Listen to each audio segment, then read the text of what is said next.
विदर्भ 24 लाईव्हमध्ये आपले स्वागत आहे। आज दिनांक 20/4/2026 रोजी वरिष्ठ पोलीस निरीक्षक संदीप चव्हाण यांना गुप्त बातमीदाराकडून बातमी मिळाली की पोलीस स्टेशन फैजरपुरा हद्दीमधील राम राजुरा येथील एका घरामध्ये महेश सुरेश पाटकर हा काही इसमासह गुजरात टायटन्स विरुद्ध मुंबई इंडियन्स या क्रिकेट सामन्यावर ऑनलाईन बॅटिंग ॲपद्वारे तसेच मोबाईल फोनच्या सहाय्याने ॲपमध्ये दाखवित असलेल्या भावानुसार पैशाची बाजी लावून हार जिताचा खेळ खेळत आहे।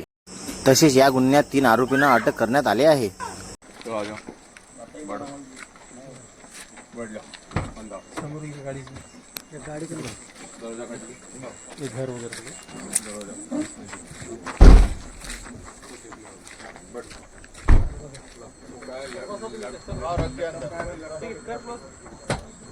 अशी अपडेट बघण्याकरिता आमच्या विदर्भ 24 लाईव्हला लाईक शेअर कमेंट करणं विसरू नका। धन्यवाद।